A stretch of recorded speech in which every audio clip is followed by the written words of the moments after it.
পিশাচ প্রকৃতি পিশাচ প্রকৃতি লোকও ক্ষত বা পোড়া ঘায়ের মতো আমার দেহেরই একটা অংশ। যত্ন করে তাকে ভালো করে তুলতে হবে। দুষ্ট লোকেও ক্রমাগত সাহায্য দুষ্ট লোককেও ক্রমাগত সাহায্য করতে থাকো, যতক্ষণ না সে সম্পূর্ণ সেরে যাচ্ছে এবং আবার সুস্থ ও সুখী হচ্ছে। স্বামীজি এখানে বলছেন, আমরা জানি স্বামীজি এর পূর্বেই মানব দেহের ভালো মন্দ, মুক্ত, পবিত্রতা, পবিত্র আত্মা, ধন্য আত্মা ইত্যাদি নিয়ে আলোচনা করেছিলেন। এ সবটাই ছিল ঈশ্বর দর্শনের উপায় সমূহ বলার জন্য। এরপর স্বামীজি বলছেন, যদি তুমি এই সমগ্র পৃথিবীর অথবা এই বিশ্বাত্মার সঙ্গে নিজেকে এক অনুভব করতে পারো, তাহলে এই পৃথিবীর সমস্তটাই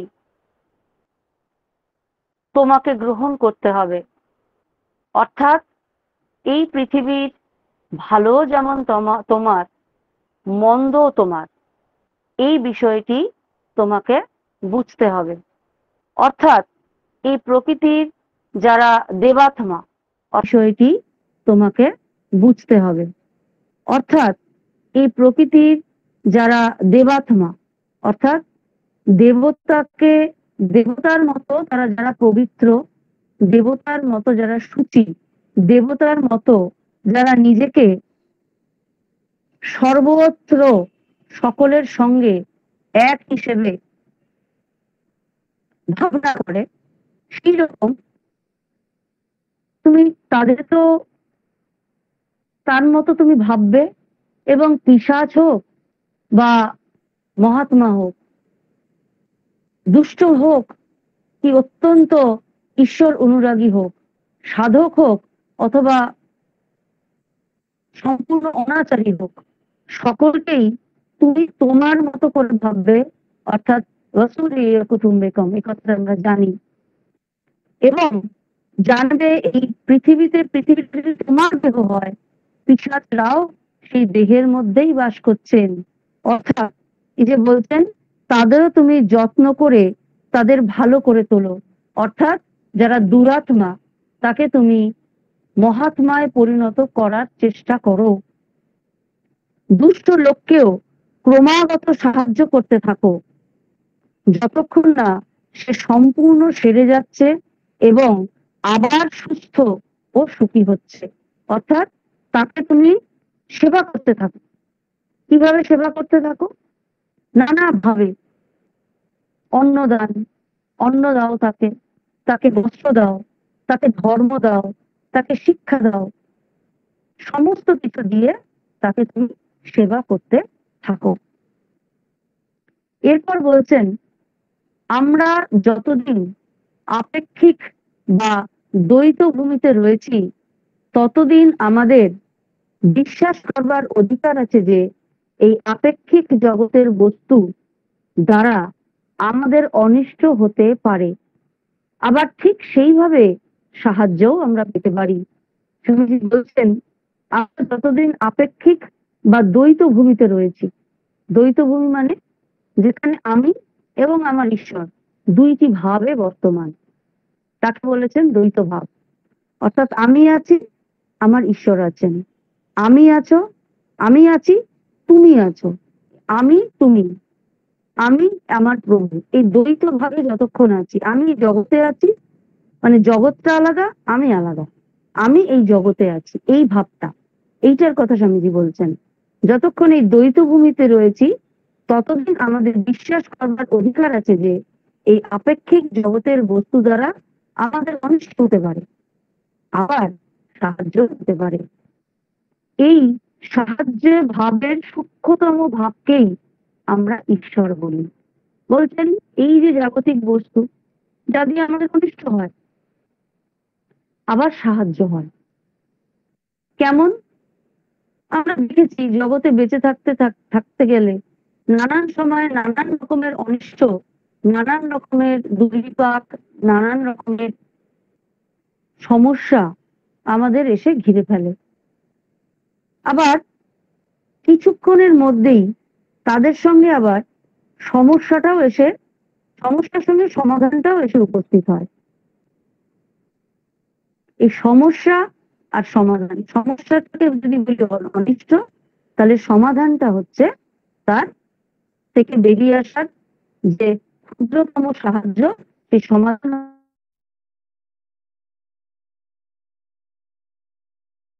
ঈশ্বর বলতে আমাদের ধারণা, আমরা যত প্রকার সাহায্য পেতে পারি তিনি তার সমষ্টি স্বরূপ। আমরা যত প্রকার সামগ্রী পেতে পারি মানে, যত প্রকার সাহায্য পেতে পারি মানে, আমরা যত প্রকার সাহায্য পেতে পারি এর অর্থ হচ্ছে মানসিক, শারীরিক, আধ্যাত্মিক, বৌদ্ধিক নানান সমস্যায় আমরা জর্জরিত হই এবং নানান সমস্যার থেকে বেরিয়ে আসার জন্য যখন কোনো সমাধান অদ্ভুতভাবে আমরা পাই, অদ্ভুতভাবে আমাদের সামনে উপস্থিত হয়, সেটি হচ্ছে ঈশ্বর। এবং সমস্ত রকমের বুদ্ধির দিক থেকে যদি সমস্যা হয়, মানসিক দিকের যদি সমস্যা হয়, দৈহিক দিকের যদি কোনো সমস্যা হয়, সেই সমস্যা যেটার সমাধান আসে ঈশ্বরের কাছ থেকে আসছে। তাই তিনি হচ্ছেন এই সাহায্যের সামগ্রিক রূপ। যা কিছু আমাদের প্রতি করুণা সম্পন্ন, যা কিছু কল্যাণকর, যা কিছু আমাদের সহায়ক, ঈশ্বর সেই সকলের সার সমষ্টি। ঈশ্বর সম্বন্ধে আমাদের এই একমাত্র ধারণা থাকা উচিত। আমরা যখন নিজেদের আত্মরূপে ভাবি তখন আমাদের কোনো দেহ নাই, সুতরাং আমি ব্রহ্ম, বিষও আমার কাছে ক্ষতি করতে পারে না, বিষও আমার কিছু ক্ষতি করতে পারে না। এই কথাটি একটা অসম্ভব বাক্য। যতক্ষণ আমাদের দেহ রয়েছে আর সেই দেহটাকে আমরা দেখছি, ততক্ষণ আমাদের উপলব্ধি হয়নি, ঈশ্বর উপলব্ধি হয়নি। নদীটাই যখন লুপ্ত হলো তখন তার ভিতরের ছোট আবর্তটা কি আর থাকতে পারে? সাহায্যের জন্য কাঁদো দেখি, তাহলে সাহায্য পাবে। আর অবশেষে দেখবে সাহায্যের জন্য কান্নাও চলে গেছে, সঙ্গে সঙ্গে সাহায্য দাতাও চলে গেছেন। খেলা শেষ হয়ে গেছে, বাকি রয়েছেন কেবল আত্মা। এই বিষয়টা একটা অত্যন্ত গভীর বিষয় সম্পর্কে স্বামীজি আলোচনা করছেন। কি আলোচনা করছেন?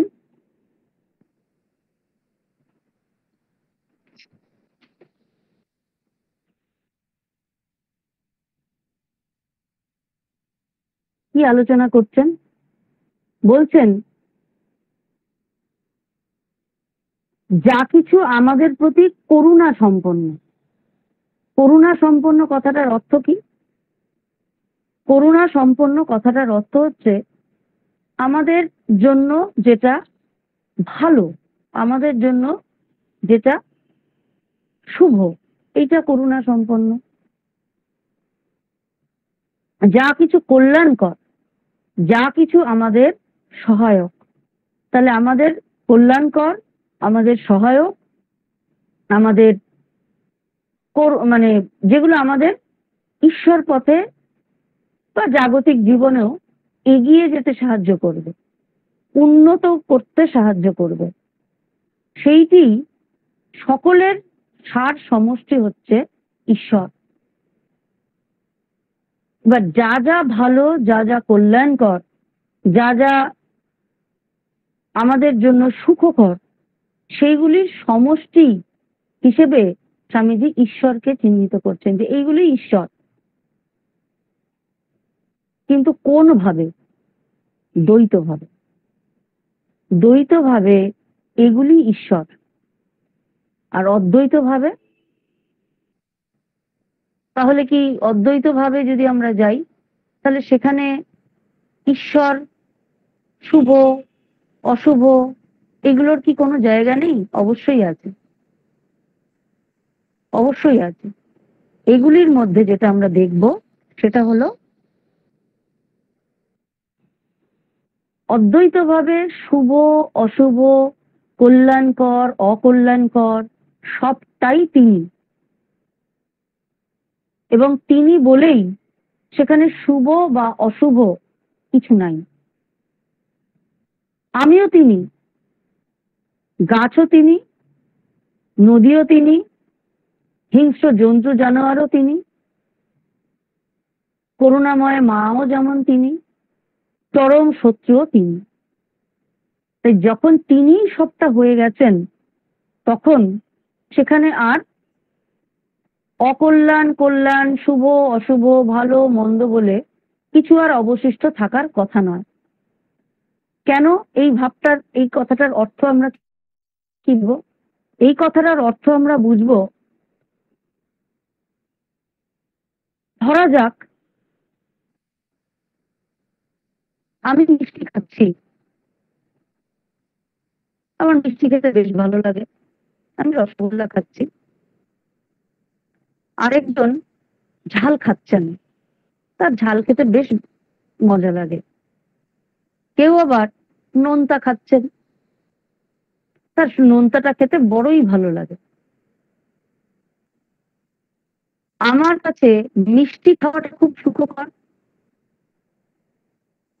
তার কাছে আবার অন্য যিনি এক্স ওয়াই জেড আছেন, তার কাছে ঝাল খাওয়াটা খুব সুখকর, আরেকজনের কাছে নোনতা খাওয়াটা খুব সুখকর। প্রত্যেকের সুখ কিন্তু পৃথক পৃথক, এটা বুঝতে হবে। প্রত্যেকের সুখ পৃথক পৃথক। আমি মিষ্টি খেয়ে খুব সুখ পাই, খুব আনন্দ পাই, এবং নতুন নতুন মিষ্টি যেখানে যেখানে পাওয়া যায় দেখা গেল ঘুরে ঘুরে আমি সেখানে খাচ্ছি, একটা দুটো তিনটে, আমার লিমিটেশন নেই, এত খেয়ে চলেছি। কিন্তু যিনি ঝাল খান, তার মিষ্টির দোকানে যেতে ভালোই লাগবে না, তার ঝাল দেওয়া নানান রকমের স্পাইসি ফুড খেতে তার ভালো লাগবে, ভীষণ সুখ পায়। যে নোনতা, তাও তারও তাই। কেউ খুব পান খায়, সেটাই তার সুখ। কেউ আবার পান একেবারে পছন্দ করে না, সে অন্য কিছু খায়, সে হয়তো লজেন্স খায়, তার কাছে সেটা সুখ। তাহলে জাগতিক ক্ষেত্রে সুখ প্রত্যেকের পৃথক পৃথক, তেমনি অসুখও পৃথক পৃথক। আমাকে কেউ যদি এখন প্রচুর পরিমাণে লঙ্কা দেওয়া খাবার খাইয়ে দেয়, মুহূর্তের মধ্যে আমার সুখ উড়ে গিয়ে আমার চোখ থেকে নাক থেকে সব জল ঝরতে শুরু করবে, এবং আমি একেবারে নাজেহাল হয়ে যাব। জল খাবো, চিনি খাবো, নুন খাবো, কি খাবো তার কোনো ঠিক নেই। এক মুহূর্তে আমার সুখ শেষ। আবার যে মিষ্টি ঝাল খেতে ভালোবাসে, লঙ্কা খেতে ভালোবাসে, স্পাইসি খাবার খেতে ভালোবাসে, তাকে দেখা গেল গামলা গামলা মিষ্টি খেতে দেওয়া হলো, তুমি মিষ্টি খেয়ে থাকো, 3 দিন তুমি অন্য কিছু খাবার পাবে না, শুধু তোমাকে রসগোল্লা খেয়ে থাকতে হবে। প্রথম 1 দিন 2 দিন সে খিদের তাড়নায় হয়তো খাবে, 3 দিনের দিন তার বমি পাবে, খেতে পারবে না। তাহলে অসুখটাও কিন্তু পৃথক পৃথক। আমার কাছে লঙ্কাটা অসুখ, তার কাছে লঙ্কাটা সুখ। আমার কাছে মিষ্টিটা সুখ, তার কাছে মিষ্টিটা অসুখ। জাতি ভেদে, মানুষ ভেদে, প্রকৃতি ভেদে এইরকম ভিন্ন ভিন্ন আমি তুমির ব্যাপার রয়েছে।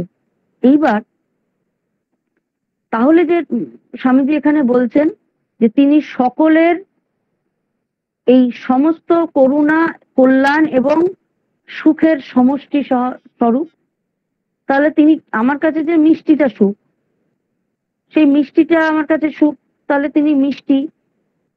যার কাছে ঝাল, তাহলে তিনি ঝাল হিসেবে। যার কাছে তিনি সাকার, তার কাছে তিনি সাকার রূপে ভীষণভাবে একটা শান্তির জায়গা। যার কাছে তিনি নিরাকার, তার কাছে তিনি নিরাকার ভাবে, তার ভাবে প্রকাশিত হয়ে তার কাছে সেই জায়গাটা একটা শান্তির জায়গা। স্বামীজি বলছেন এইরকম পৃথক পৃথক পৃথক পৃথক মানুষের কাছে পৃথক পৃথক রকমের তিনি সুখ বা শান্তি প্রদান করেন, কিন্তু বেসিক্যালি তিনি সমষ্টি স্বরূপ। তাহলে যার ঝাল ভালো লাগে তার কাছে মিষ্টিটা তো অখাদ্য। তাহলে ভগবান কোনটা, তার কাছে কোনটা সুখ দিচ্ছে? ঝালটা সুখের, মিষ্টিটা অসুখের। তাহলে ভগবান কেমন? যার অন্যের কাছে আবার মিষ্টিটা সুখের, ঝালটা অসুখের, তাহলে ভগবান কেমন? ভগবান ঝালেও আছে, তাহলে মিষ্টিতেও আছেন। তিনি সাকারেও আছেন, নিরাকারেও আছেন। কেউ সাঁতার কাটতে খুব ভালোবাসে, কেউ আবার হেলিকপ্টার ওড়াতে খুব ভালোবাসে। তাহলে তিনি জলেও আছেন, তিনি বায়ুতেও আছেন। কেউ খুব গান শুনতে ভালোবাসে, কেউ গান করতে ভালোবাসেন। এক একজনের এক একটা সুখ। তাহলে তিনি কোন সুখটায় আছেন? স্বামীজি বলছেন কোন সুখে নাই, তিনি সমষ্টিবদ্ধ ভাবে রয়েছেন। যদি তাই হয়, তাহলে সমষ্টি স্বরূপ যদি তিনি হন, তাহলে বুঝতে হবে তিনি সর্বত্র উপস্থিত। ঈশ্বর সম্বন্ধে আমাদের এই একমাত্র ধারণা থাকা উচিত। যেটাকে আমি 6 দেখবো, তুমি সেটাকে 9 দেখতেই পারো। তাহলে কি 6টা সত্য আর 9টা মিথ্যে? না, দুটোই সত্য। ঠিক তেমনি তিনি সাকারে বা নিরাকারে, তিনি সর্বত্র আছেন, আবার কোথাও নেই। তিনি দ্বৈতবাদে, আবার অদ্বৈতবাদে, আবার বিশিষ্টাদ্বৈতবাদে, আবার ন্যায় মতে, সবতেই তিনি আছেন। কোনো না কোনো ভাবে তিনিই আছেন, আর কিছু নাই। স্বামীজি এটা বলতে চাইছেন। আমরা যখন নিজেদের আত্মা রূপে ভাবি, তখন আমাদের কোনো দেহ নেই, সুতরাং আমি ব্রহ্ম। বিষও আমাদের কিছু ক্ষতি করতে পারে না। এই কথাটি হচ্ছে সোনার পাথর বাটির মতো। আমরা জানি মীরাবাই বিশাল একজন সাধিকা ছিলেন। কৃষ্ণ প্রেমে এবং কৃষ্ণের আরাধনায় তিনি তার সারাটা জীবন কাটিয়ে দিলেন। রাজার ঘরের মেয়ে, আবার রাজার ঘরেরই গৃহিণী, কিন্তু তিনি সর্বক্ষণ কৃষ্ণময় হয়ে আছেন। রাধা মাধব ছাড়া তার আরাধ্য কিছু নাই, তার ভালো লাগার কিছু নাই। তার উপর অত্যাচারের কোনো সীমা ছিল না। শ্বশুর বাড়ির পক্ষ থেকে তার দেওর, তার শাশুড়ি, এরা তাকে বিষ পান করিয়ে হত্যা করতে চেয়েছিলেন, এবং এটার সর্বসমক্ষে হয়েছিল। তিনি বিষ পান করলেন, কিন্তু তাতে তার মৃত্যু হলো না। এই যে তাতে তার মৃত্যু হলো না, মৃত্যুটা কি করে হবে? মৃত্যুটা তখনই হবে যখন তিনি, শ্রীকৃষ্ণ এবং তিনি দুজন আলাদা বলে মনে হবে। তিনি এক হয়ে আছেন ভগবানের সঙ্গে, তাহলে মৃত্যু কার হবে? যদি তিনি অমৃতে থাকেন, তবে তিনি বিষেও আছেন। তাই মীরাবাইয়ের এই বিষ পান অমৃত পানেরই সমান,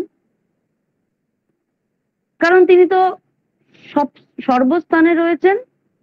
সেই স্বামীজি বলছেন না, ব্রহ্ম হতে কীট পরমাণু সর্বেতেই সেই প্রেমময়। তিনি সর্বত্র রয়েছেন। বিষে যেমন আছেন, অমৃতে আছেন। কাঁটায় যেমন আছেন, ফুলেও আছেন।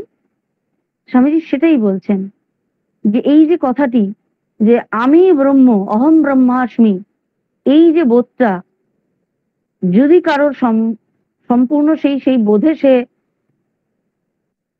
প্রতিষ্ঠিত হয়, তবে বিষও আমার কিছু ক্ষতি করতে পারবে না। বিষ তখন তার থেকে পৃথক নয়, বিষও সে, অমৃতও সে, যিনি পান করছেন তিনিও সে, যিনি পান করাচ্ছেন তিনিও সে, যার ইচ্ছায় তাকে পান করানো হচ্ছে তিনিও সে। তাহলে কি বিষ আর কি ব্রহ্ম?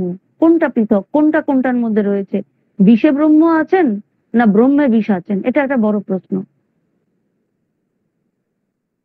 তিনি অমৃতে আছেন, তাহলে কি বিষে নেই? অবশ্যই আছেন।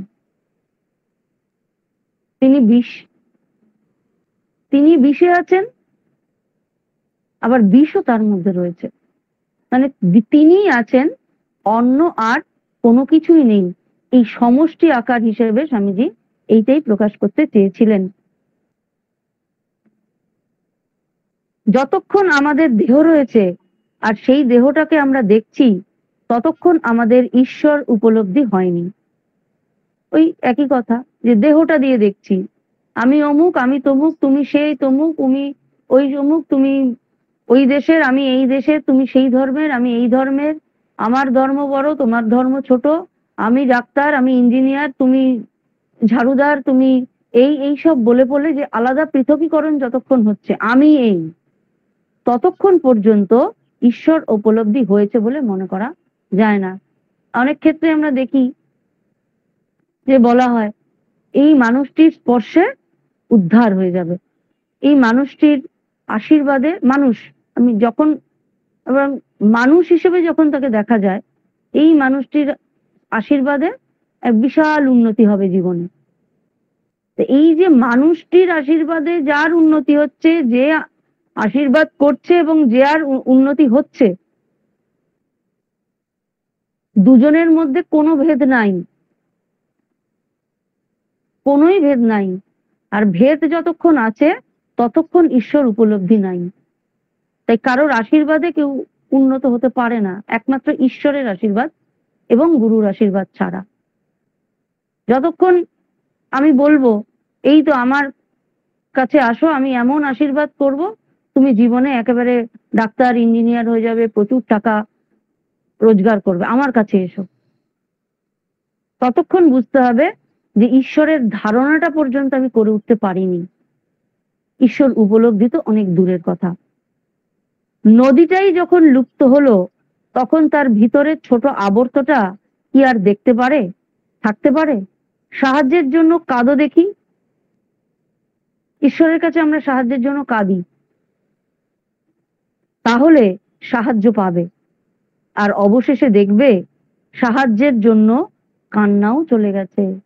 অর্থাৎ তুমি যে সাহায্যের জন্য যার কাছে কাঁদছো, একটা সময় এমন বোধে তুমি উপনীত হবে যে তুমি এবং তিনি মিলেমিশে একাকার হয়ে গেছো। তখন তোমার কোনো সাহায্যের আর প্রয়োজন নাই, তারও আর ওখানে পৃথকভাবে উপস্থিত হওয়ার প্রয়োজন নাই। তোমার মধ্যেই তিনি প্রকাশিত হয়েছেন। খেলা শেষ হয়ে গেছে, বাকি রয়েছে কেবল আত্মা। আমি তুমির খেলা, তুমি আশীর্বাদ করবে, আমি তাতে পুষ্ট হব, তুমি উদ্ধার করবে, তাতে আমি উদ্ধার হব, তুমি আমাকে সর্ব সুখ প্রদান করবে, তবে আমি সুখী হব। এই খেলাটা চলে গেছে। স্বামীজি বলছেন পড়ে রয়েছে কি? শুধুমাত্র আত্মা। একবার এইটি হয়ে গেলে ফিরে এসে যেমন খুশি খেলা করো, তখন আর দেহের দ্বারা কোনো অন্যায় কাজ হতে পারে না। কারণ যতদিন না আমাদের ভিতরের কুপ্রবৃত্তিগুলো সব পুড়ে যাচ্ছে, ততদিন মুক্তি লাভ সম্ভব না। যখন এই অবস্থা লাভ হয়, তখন আমাদের সব ময়লা পুড়ে যায়, আর অবশিষ্ট থাকে নির্ধূম শিখা, তাপ নেই, আলো আছে। কি অসাধারণ উদাহরণ! স্বামীজি বলছেন একবার যদি এই দ্বৈত ভাব থেকে অদ্বৈতের দিকে তুমি আসার আমরা চেষ্টা করি, তখন ওই খেলাটা চলবে, কিন্তু সেটি হবে জ্ঞানাঞ্জন চোখে লাগিয়ে সেই খেলা করা। অর্থাৎ খেলা করছি, কিন্তু আমি জানি আমি তিনি, আমি বলে কিছু নাই। তখন আর এই দেহের দ্বারা কোনো অন্যায় কাজ হতে পারে না, কারণ আমি জানি আমি তিনি। কারণ যতদিন না আমাদের ভিতরের কুপ্রবৃত্তিগুলি সব পুড়ে যাচ্ছে, ততদিন মুক্তি লাভ হবে না। স্বামীজি সেই বলছেন না, হৃদয় হোক শ্মশান, নাচুক তাহাতে শ্যামা। সেই হৃদয় শ্মশান, হৃদয়টা শ্মশান কি করে হয়? যখন কুপ্রবৃত্তিগুলোর সব সম্পূর্ণ দগ্ধ হয়ে ছাইয়ে পরিণত হয়, হৃদয়কে তখন তিনি শ্মশান করে তুলতে বলছেন, তাহাতে নাচুক শ্যামা। সেই সময় সেখানে পরমাত্মার আবির্ভাব হবে, নিষ্কলুষ, নিরহংকার, হিংসা শূন্য, স্বার্থ শূন্য এক পবিত্র উদার হৃদয়, যেখানে কোনো ভেদাভেদ নাই সেখানে তখন শ্যামা অর্থাৎ সেই পরমাত্মার আবির্ভাব হবে। নাচুক তাহাতে শ্যামা বলছেন, তখন তিনি তার মতো করে আমাদেরকে চালাবেন। সেই সময় পড়ে থাকবে কি? পড়ে থাকবে নির্ধূম শিখা, যেখানে কোনো তাপ নেই, তাপে দগ্ধ হওয়া নেই, কিন্তু আলো রয়েছে, যা প্রকৃত ঈশ্বর পথের সন্ধান আমাদের দেবে, ঈশ্বরকে লাভের পথ আমাদের দেখিয়ে দেবে। তারপর বলছেন, তখন প্রারাব্ধ আমাদের দেহটাকে চাইলে নিয়ে যায়, কিন্তু তার দ্বারা তখন কেবল ভালো, তখন প্রারাব্ধ আমাদের দেহটাকে চালিয়ে নিয়ে যায়, কিন্তু তার দ্বারা তখন কেবল ভালো কাজই হতে পারে, কারণ মুক্তি লাভ হবার পূর্বে সব মন্দ চলে গেছে। আমাদের দেহটা সেই সময় প্রারাব্ধের কর্ম ভোগ করবে, যেভাবেই হোক ও চলবে। কিন্তু চলবে কিভাবে? কোনো খারাপ কাজের মধ্যে দিয়ে চলবে না, শুভ প্রারাব্ধের মধ্যে দিয়ে সেটা চলবে, যেটা জনক রাজার ক্ষেত্রে আমরা দেখতে পাই। তিনি ঈশ্বর জ্ঞান তার হয়েছিল, ঈশ্বর লাভ তার হয়েছিল, ব্রহ্মজ্ঞান তার লাভ হয়েছিল, তারপরেও সেই বলছেন না, ঠাকুর বলছেন তো, এক হাতে তিনি সংসারের তরোয়াল চালাচ্ছেন, আরেকদিকে জ্ঞানের তরোয়াল চালাচ্ছেন, যে জ্ঞানের তরোয়াল দ্বারা সমস্ত রকমের মোহ কালিমা গুলোকে কেটে ছিন্ন ভিন্ন করে ফেলে দিচ্ছেন। সেখানে শুধু জ্ঞান, অজ্ঞান নাই, সেখানে মোহ নেই, সেখানে আসক্তি নেই। ঠিক সেই রকম স্বামীজি বলছেন, এই মুক্তি লাভ হওয়ার পূর্বে সমস্ত মন্দ চলে গেছে, আর এই মন্দ চলে গেছে বলে যতই প্রারাব্ধের এই দেহটা চলুক, তার দ্বারা কোনো মন্দ কাজ হবে না। আমরা এই ক্ষেত্রে একটু স্মরণ করতে পারি গিরিশ ঘোষের কথা। ঠাকুর বলছেন যে বকলম দিতে, তাহলে দে বকলম দে, আমাকে সবটা দিয়ে দে। গিরিশ ঘোষ বুঝছেন না, হ্যাঁ দিয়ে দেবো, কোনো অসুবিধা নেই, সে আর কি ব্যাপার, তুমি তো জানোই আমি তো ঈশ্বরের নামটা মতো করতে পারি না, রাতে যখন ফিরি, দিনের বেলা একবার পারবি, ঠাকুর বলছেন না না কাজে ব্যস্ত থাকি, যাবেন দিয়ে সন্ধ্যাবেলা থিয়েটার নিয়ে ব্যস্ত থাকি, ফিরি যখন রাতে শোয়ার আগে, না না তখন আমি কি অবস্থায় ফিরি তুমি তো জানো, আমি ওসব কিছু করতে টরতে পারবো না। তখন ঠাকুর বলছেন যে তাহলে সবটা আমাকে দে। ঠাকুর সবটা নিয়ে নিলেন। এই সবটা নিয়ে নেওয়া মানে এই প্রারাব্ধ সবটা নিয়ে নেওয়া, যেটা পড়ে রইলো সেটা হচ্ছে শুধুমাত্র শুভ প্রারাব্ধ, যেটা দ্বারা আর কোনো মন্দ কাজ হবে না, কোনোভাবে সে চাইলেও মন্দ কাজ করতে পারবে না।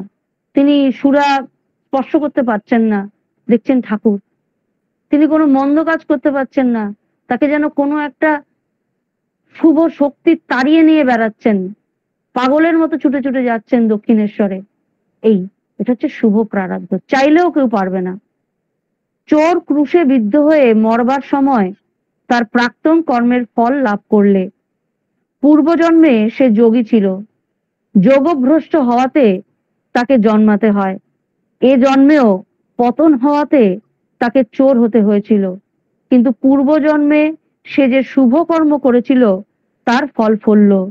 তার যখন মুক্তি লাভের সময় হলো, তখনই তার যীশু খ্রিস্টের সঙ্গে দেখা হলো, আর তার এক কথায় সে মুক্ত হয়ে গেল। বলছেন যে জিসাসের যখন ক্রুসিফাইড করা হয় তাকে, তার দুদিকে দুটি চোরকেও তার সঙ্গে ক্রুসিফাইড করা হয়েছিল। চোরেরা যখন তাদের ওই পেরেক গুলো মাথায় হাতে এগুলো পোতা হচ্ছে, কাটার মুকুট পরা হচ্ছে, তারা তারস্বরে চিৎকার করছে, আর জিসাস বলছেন ভগবান তুমি এদেরকে ক্ষমা করো, এরা জানে না এরা কি করছে। এই চোর কেউ নয়, যদি সে চোর, তার যদি কোনো শুভ প্রারাব্ধ নাই থাকতো, জিসাসের সঙ্গে তার দেখা হতো না, জিসাসের ওই বাণী সে শুনতে পেত না, যেখানে জিসাস ভগবানের কাছে প্রার্থনা করছে, পরম পিতার কাছে প্রার্থনা করছে যে এরা জানে না এরা কি করছে, এদের তুমি ক্ষমা করো।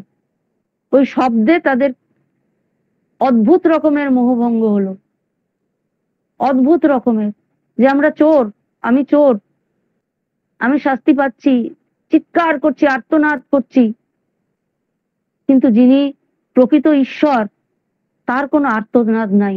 তিনি যারা এগুলো করছে তাদের কল্যাণ, তাদের মঙ্গল, তাদের শুভ বুদ্ধি প্রার্থনা করছেন। এই চোর আর কেউ নয়, তারা যোগভ্রষ্ট কোন ঋষি বা মুনি ছিলেন, যারা পরবর্তী ক্ষেত্রে এই জন্মে এসে তার আরো অধঃপতন হয়, সে হয়তো চোর হয়েছিল।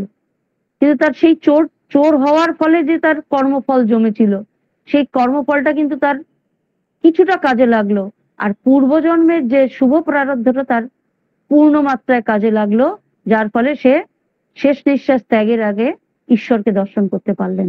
স্বামীজি সেটা বলছেন, এবং তারা মুক্ত হয়ে গেল। বুদ্ধ তার প্রবলতম শত্রুকেও মুক্তি দিয়েছিলেন, কারণ সে ব্যক্তি তাকে এত দ্বেষ করত যে এই দেশবশে সে সর্বদা তার চিন্তা করত। ক্রমাগত বুদ্ধের এত চিন্তায় তার চিত্তশুদ্ধি লাভ হলো, আর সে মুক্তি লাভ করবার উপযুক্ত হয়ে উঠল। অতএব সর্বদা ঈশ্বরের চিন্তা করো, এই চিন্তার দ্বারা তুমি পবিত্র হয়ে যাবে। ভগবান তার অনন্ত শয্যায় শুয়ে আছেন, তার কাছে দুজন এলেন, মধু এবং কৈটব। এসে বললেন, ভগবান বললেন, তোমাদের এবার একটু মর্তে যেতে হবে, একটু লীলা ঠিলার প্রয়োজন হয়ে পড়েছে, আমিও যাব, তোমরা আমার সঙ্গেই যাবে। তোমরা কি বেশে যাবে বলো? আমার মিত্র হয়ে যাবে না আমার শত্রু হয়ে যাবে? দুজনেই বলল, ভগবান আমি আপনার শত্রু রূপে জন্ম নিতে চাই। আশ্চর্য হলেন, কেন কেন তোমরা আমার শত্রু হয়ে জন্ম নিতে চাও? কারণ ভগবান, তোমাকে আমরা এত হিংসা করব, তোমার প্রতি আমাদের এত দ্বেষ হবে যে আমরা সব সময় তোমাকে পরাস্ত করার কথা ভাবতে থাকবো। তোমাকে কি করে একেবারে ধ্বংস করে দেওয়া যায়, তোমাকে একেবারে অপমানিত করে একেবারে নিঃশেষ করা যায়, আমরা সেই চিন্তা করতে করতেই তোমার চিন্তা করব। কারণ তোমার কথাই ভাববো, কি করে তোমাকে শেষ করব, কি করে তোমাকে হত্যা করব, কি করে তোমাকে নিধন করবো, এইগুলো ভাববো। আর তার সেই ফাঁকে আমি তোমার কথাই ভাবতে থাকবো সারাক্ষণ। যদি তোমার মিত্র হয়ে জন্মাই, তাহলে তো মিত্র তোমার কথা ভাববো না, কারণ তুমি আমার মিত্র, তুমি আমার সঙ্গেই আছো। তখন আমি অপর শত্রুর কথা ভাববো, যে মিত্রকে রক্ষা করার জন্য আমি কি করে শত্রুকে নিধন করতে পারি, শত্রুকে এইভাবে এই রণে ছলে বলে কৌশলে এইভাবে হত্যা করি, ছলে বলে কৌশলে ওইভাবে হত্যা করি, এগুলো ভাববো। কারণ ভাববো তুমি তো আমার সঙ্গেই আছো, তাই তোমার চিন্তা আমি করতে পারবো না, শত্রু হয়ে জন্মাবো। তারা শত্রু হয়ে জন্মেছিলেন। ঠিক এইখানে বুদ্ধের ঘটনাটাও স্বামীজি বলছেন, যে তার যে চরমতম শত্রু ছিল, তিনি তার সম্পর্কে দেশ করতে করতে করতে করতে সারাক্ষণ তার চিন্তায় মগ্ন, কি করে বুদ্ধকে পরাস্ত করা যায়, কি করে বুদ্ধকে সরিয়ে সকলের হৃদয়ে আমি বিরাজ করতে পারি, কি করে বুদ্ধর সমস্ত বাণীগুলোকে মিথ্যা প্রমাণিত করতে পারি, কি করে তার ধর্মটাকে সম্পূর্ণ ধ্বংস করে দিতে পারি।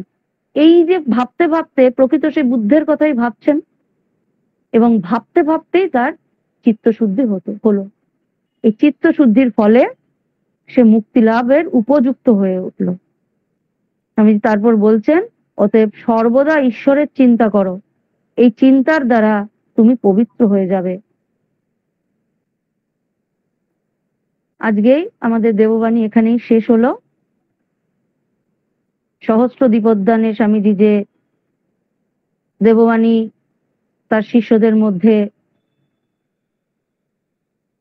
বলেছিলেন বা প্রচার করেছিলেন, তার মধ্যে দিয়ে তারা তখন স্বামীজিকে সশরীরে দেখেছেন, তার মুখ নিঃসৃত অমৃত শুনেছেন। আমরা যেন এই কদিন ধরে সেই অমৃতের সমুদ্রেই ডুব দিয়েছিলাম। আগামী দিনগুলোতে, আমাদের বছরগুলোতে, আগামী আমাদের জীবনের যে প্রত্যেকটা দিন, প্রত্যেকটা ক্ষণ, আমরা যেন এই দেববাণীর অমৃত সুধা সঙ্গে করে নিয়ে পান করতে করতে যেন জীবনটিকে এগিয়ে নিয়ে যেতে পারি এবং তার পথে থাকতে পারি। স্বামীজির কাছে সেই প্রার্থনা করে আজকে আমাদের এখানে পাঠ শেষ হলো। জয়তু স্বামীজি।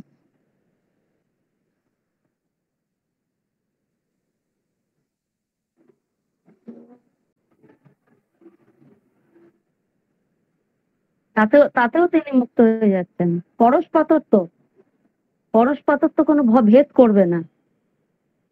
ঈশ্বর তো পরশ পাথর, তিনি তো কোনো ভেদ করবেন না, তিনি সবকেই সোনা করে দেবেন। কেউ কেউ যদি লোহা হয়, কেউ যদি উন্নত ইস্পাত হয়, কেউ যদি পাথর হয়, কেউ যদি গাছ হয়, পরশ পাথর তো সবকেই স্পর্শ করে সোনা করে দেবেন। সে যেভাবেই হোক, তাকে তার উপরে ছুঁড়ে মারলে হোক, তার উপরে গিয়ে হোঁচট খেয়ে পড়লেই হোক, পরশ মাত্র ছোঁয়া মাত্র আমরা সোনা হয়ে যাব। তা সে তাকে শত্রু ভাবে বা মিত্র ভাবে যেভাবেই ভাবনা করুক না কেন, এই হিরণ্যকাশ্যপ আর হিরণ্যকশিপুর, চাণূর, রাবণ, বিভীষণ, এরা যে নিধন হয়েছিল, ঈশ্বরের হাতে তাদের নিধন হয়, সাধারণ কথা নয়। ঈশ্বরের হাতে তারা নিহত হচ্ছে এবং তাদের কথা আমরা পড়ছি, যুগ যুগান্তর ধরে তাদের কাহিনী আমরা পড়ছি। কেন পড়ছি? কারণ ঈশ্বরের লীলার সঙ্গে সঙ্গে তারাও অমর হয়ে গেছে এবং তাদের মধ্যে দিয়ে আমরা আমাদের শিক্ষা গ্রহণ করছি। এই পরশ পাথর পরশ পাথরই হয়। তিনি শত্রু মিত্র সব ভেদে তিনি কিন্তু তার কাজটা, তার করুণাময় যে রূপ, তার যে করুণার প্রবাহ তিনি বইয়ে দিতে থাকবেনই থাকবেন। তার জন্য আমাদের চিন্তা করতে হবে না, তুমি যেভাবেই তাকে স্মরণ করো না করো। ঠাকুর সেই বলছেন না, নাওয়া যেভাবেই ধাক্কা দিয়ে জলে ফেলে দেওয়া, তেল মেখে স্নান করতে নামা, কেউ মাথায় এক বালতি জল ঢেলে দিলে সবটাই স্নান। ওই রকমই তাকে যে রূপে ভাবো না কেন। হ্যাঁ, যেভাবে পড়ো, যেভাবে পড়ো, তুমি অমর হবে, তুমি মুক্ত হবে, এইটা বলছেন।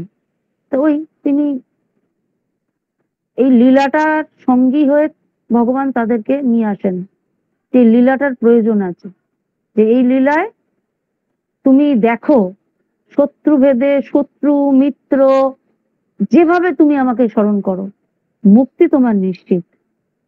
আমাদের কিছুদিন পরেই এই দুর্গাপূজা, মায়ের সঙ্গে সঙ্গে প্রতি বছর অসুর আসেন।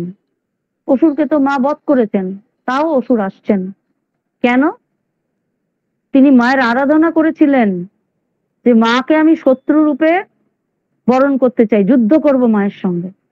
তাই সবসময় নানান কৌশলে, কখনো সে মহিষ রূপে পালাচ্ছে, কখনো সে হাতি রূপে পালাচ্ছে মায়ের কথা চিন্তা করতে করতে, কখনো সে রক্তবীজের আকারে মায়ের ওপর হামলা করছে, কখনো নানান রূপ ধরে সেই মাকে উত্তপ্ত করছে।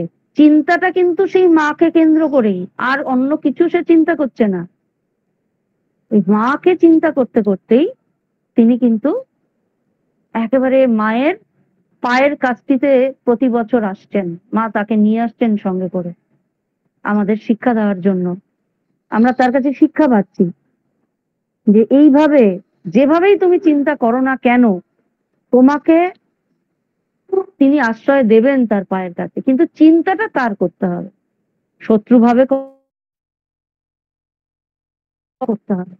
মা কখনো মহিষাসুরকে মেরে ফেলছেন না, মেরে ফেলেছি আর কি দরকার, না, আসছেন সে, তিনিও অমর হয়ে রয়েছেন। কেন? মাকে তিনি শত্রুভাবে বন্দনা করেছিলেন, তাই তিনি আসছেন। এই অসুরগুলো আমাদের হৃদয়ে সবসময় জাগরিত, সব সময় মা দেখাচ্ছেন, দেখ এই অসুরগুলো জাগরিত, আমি এদেরকে মেরে ফেলছি না, এদেরকে আমি আমার পায়ের বৃদ্ধাঙ্গুষ্ঠী দিয়ে তাদেরকে চেপে রেখে দিয়েছি মাত্র।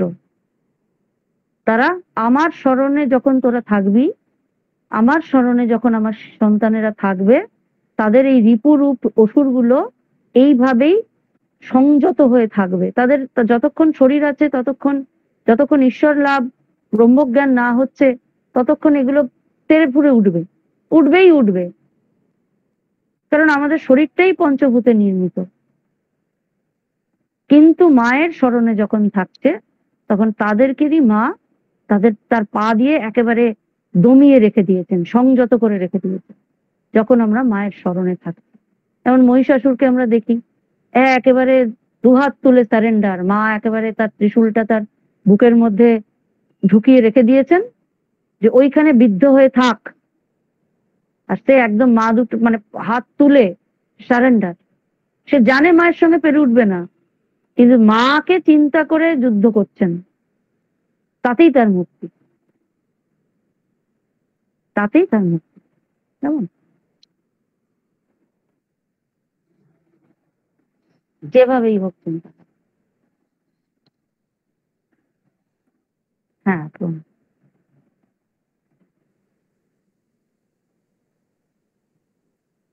পরম পূজনীয় মাতাজি, সপ্তাহের শত ব্যস্ততার মধ্যেও তার মূল্যবান সময় আমাদের দিয়ে দেববাণীর ব্যাখ্যাগুলি আমাদের কাছে তুলে ধরেছেন এবং আমাদের আধ্যাত্মিক পথে এগিয়ে যেতে সাহায্য করছেন।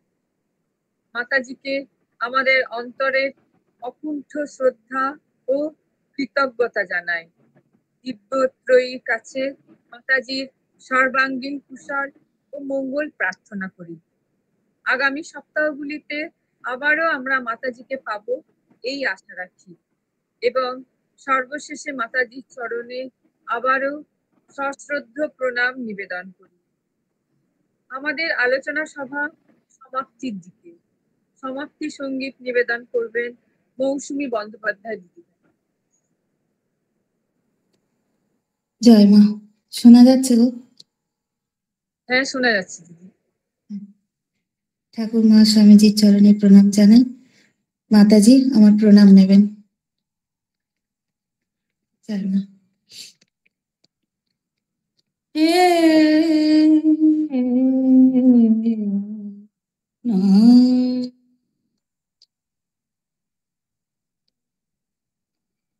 নাহি সূর্য নাহি জ্যোতি, নাহি সূর্য নাহি জ্যোতি, নাহি শশাঙ্ক সুন্দর,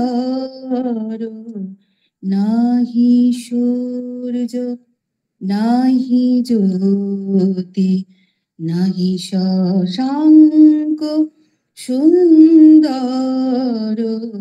ভাসে ভূমি ছায়া সম, ভাসে ভূমি ছায়া সম, ছবি বিশ্ব চরাচর, নাহি সূর্য। অস্ফুট মনোয়াকাশে জগত সংসার ভাসে, অস্ফুট মনোয়াকাশে